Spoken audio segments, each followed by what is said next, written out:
Hi, how are you? This is Monica Rosenberg here today. It's part of Living the Selfless Life. Today we're going to talk about another factor underneath the umbrella of social justice. We're going to talk about critical race theory. I'm going to mention 5 different ways that it does not fit into a biblical worldview so that you understand what you are possibly taking part in or what your church is, because it's a quagmire. It's a vortex of all these terms and philosophies that it's really hard to get through. It's like a web of information that you've got to get through to understand what's going on today. So, real briefly, critical race theory is believes that society is racist, and it wants to put people into groups of the oppressors or the oppressed, and it believes that it's our culture, our structures, our systems, our institutions are all purposely in this power structure against the black race. Basically what it says. Okay, so let's talk about how it came about. In the early 1920s and 30s, there was a Frankfurt school. It was a Marxist school that came over to New York City, to Columbia University. Two important names there are Horkheimer and Marcuse. And they believed that they wanted to aggressively attack capitalism and change society to be a real democracy. And critical theory was what they started right here about this time. Okay, so then Derek Bell came in the 60s and 70s.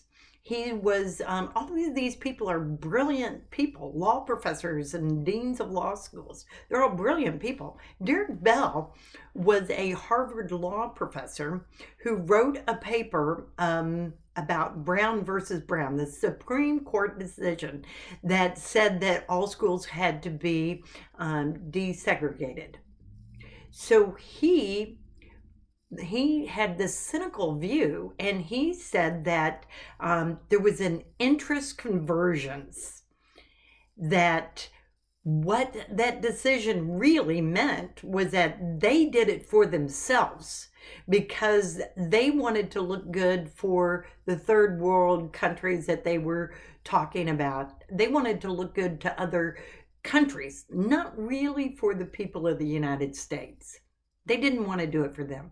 So often people project onto other people what they are really feeling. They're feeling selfish and self-centered, and they believe other people are doing things out of manipulation and doing things for their own benefit. This is what Derek Bell thought. He actually was called the forefather of critical race theory. Along comes another brilliant woman. Her name is Kimberly Crenshaw. And in the early 60s and 70s, she writes more about critical race theory. And this is when the thought process of dividing into the oppressed and oppressor classes really came out in the forefront to a certain extent.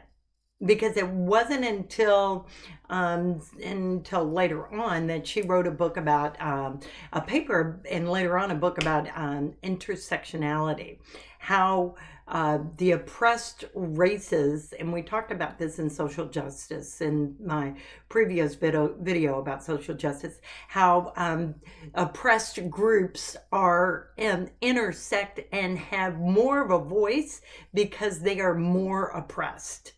And they're always divided into race, gender, sexual preference, and so they all have to do with those areas and the oppression that these people get in their lives. It's structural, she said. It absorbs into our customs, into our traditions. It's institutional. It's in every area of our life. And later on, other writers like Robin DiAngelo said it's in everything that we say and do and think about. Everything we do is to oppress if we're white. And we are the oppressed with an ED if we are Black. Okay, anybody that's the oppressor is either white, Asian, Hispanic, Arab, Indian, or light-skinned Black people. Those are all oppressors. Okay, this is interesting. Okay, so what has happened, I think, in 2020 is that most people understood racism to be prejudging someone based on the color of their skin. And nobody wants to do that. That's an evil practice. So nobody wants to be call themselves that or take part in anything like that. Okay? And the definition of terms has been changed. Okay? An oppressor used to be any kind of harsh or evil or bad treatment against a person or an animal, anything. That's what we have always thought of as an oppressor. Jesus tells us to set the oppressed free. Jesus came to set the oppressed free. And so we have always thought of ourselves as not the oppressor. Never. We wouldn't want to be called the oppressor. It's evil. Okay, but here's how these two words have been redefined. A racist is now an oppressive mindset. It's inherent in people, institution structures, that a racist is one that sees themselves as superior to another race. And we don't want to see ourselves as superior. We've never thought of ourselves superior. Anybody of this generation especially, we've been raised with the Martin Luther King mindset that we try to judge people by, not by the color of the skin, but by the content of their character. But now we're told that color blindness we've all been ingrained not to see or practice. We've all seen ourselves. I've always seen myself as colorblind. Well, that's a bad thing now. You can't be colorblind. You have to notice when people are Black. And people are not judged by the content of their character. That's merit. And we can't judge people by their merits. We have to judge people by this color of their skin. Okay, an oppressor is one group that purposely denies access to goods, services, education, housing, medical care, every single thing. Purposely deny that to people. Okay, so that is the new current definition of racism and oppressor. Okay, so let's look at 5 different tenets of critical race theory. Okay, the first is group identity. If you're a person, I mean, of course you're a person, you're a human being, but you're not seen as that in critical race theory. You're seen as a group. You have a group identity, no longer an individual identity. And so this is not the way that God sees us. This is not a biblical worldview. God created us individually. He created us in our mother's womb. He has a purpose and a plan. He knows how many hairs are on our head. He knows numbered our days. He knows us. He knows the thoughts and the intent of our hearts. He looks at the inside. And guess what else? Each one, it says over 20 times in the Bible, that each one is going to have to give an individual account for the deeds that we have done on this earth. Your church is not going to do that. Your group is not going to do that. Your city's, your governor is not going to do that. We are going to do that. It's an individual. God looks at us on an individual basis, not on our group identity. Okay, number 2 is racism is inherent. We're born with it. You cannot say that you're not a racist. The only way that you can prove, and you have to prove, is that you're not a racist is by activism. You have to be actively against. You have to participate in protest. You have to put up your hand. You have to do things to prove to others that you are not a racist. Original sin is the original sin, that we are brought up in racism. See, this is so, they think that everything is about racism, which is not. That is not what life is about. It's not about racism. But this is not our original sin. Our original sin is inherited from Adam. But Jesus, that's why Christ came to die, so that he could remove our original sin when we believe that he died on the cross for us. So, okay, let's look at the third tenet of critical race theory. There's no solutions. There's no healing. There's no reconciliation. You cannot get out of this box that critical race theory puts you into. You can't get out. There's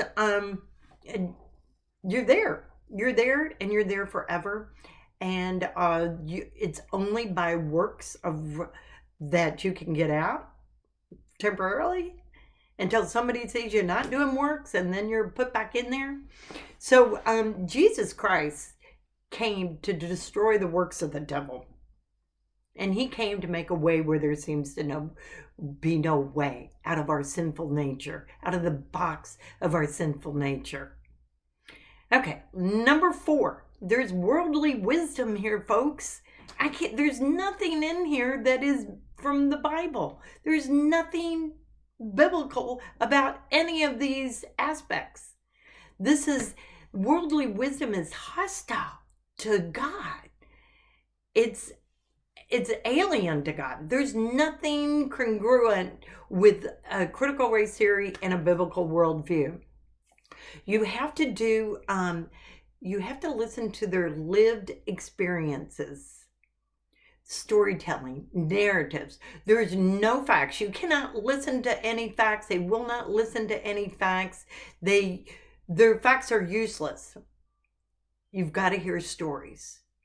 You've got to hear their lived experience. That's what has value. No facts, nothing. Your voice really doesn't matter. We're not supposed to be of the world. We live in the world, but we're not supposed to be of the world. This is worldly wisdom. And 2 Corinthians 1:12 says, you rely on grace, not worldly wisdom. And this is what grace is in the Greek. It's here it says it's merciful kindness. It causes us to exhibit joy, delight, and loveliness. Folks, I don't see that happening with people who follow critical race theory. And if your church is a part of all of this social justice movement, part of critical race theory, folks, this is not the Bible. This is not your standard of biblical wisdom. Let's move on to number 5. This is divisiveness. This is what critical race theory does. It causes hostility, anger, hatred, suspiciousness, cynicalness, and folks, it's just downright prideful. Many of you experience this over the holidays. It either was not discussed, or if it was discussed, you saw hostility. Maybe certain people didn't come to your house because of what you believe. Or you didn't go to other people's house because of what they believe. It's causing separation between people. It's causing brothers and sisters in Christ who in John 17, Jesus prays that they all be one. It's causing separation. And this is wrong. And it's prideful. It's worldly knowledge and worldly wisdom. Satan came to kill, steal, and destroy. He's an accuser. He's an adversary. And that word destroy there means to render useless, to ruin, to abolish. And folks, that's what he wants to do to Christianity, to the church. He wants to rule. He wants to ruin it so he can get in and have his own way. Folks, you've got to fight this. You got to read the word. You got to read the Bible. Don't even believe me. Go read the word and see. Do your own research. Find out what is true here. So, but the problem is that most of us were not aware of what we were getting into. Some pastors were not aware of what they were getting into when they sold out, when they put the black square on their Twitter feed, on your Facebook. The black square just was a sign that says, hey, I'm a part of you. I'm a part of the world. Let's go. Let's go forward in this. Folks, you've got to wake up and stop being woke. Wake up to the reality of Jesus Christ. Wake up to the word. So the worldview, the biblical worldview is not this manipulative, construed ideology, philosophy. It's showing love. Jesus Christ is our solution. He came, he died on the cross. He died for us, that when we believe in him, we can have everlasting life. And maybe in the next video, I'll go back to why he had to do that. Maybe it doesn't make sense to you. I know it didn't to me when I first became a Christian. I was like, why did he have to die on the cross? Why? It was barbaric. Maybe I'll talk about that in a future video. Okay, so we have our moral duty is to love the Lord, our God, with all of our hearts, with all of our souls, with all of our mind, and our neighbor as ourselves. And our purpose in life is to bear fruit. Bear fruit for him. We're supposed to make disciples. Can you make a disciple following social justice and critical race theory? I don't think so. Or you could make disciples according to critical race theory and social justice. I guess you can make disciples according to that. But that's wrong. It's not biblical. It's not your standard if you're a Christian. So I just pray that you do your own research. Find out more about this. Find out what is the truth. What is the biblical truth? What is the biblical worldview? And contrast it to social justice and critical race theory. We'll have more upcoming. So glad you were here today. Hit the like button and subscribe to Living the Selfless Life. And give me a comment. Buy the book. The Selfless Church, doing his church his way. Thanks so much for watching.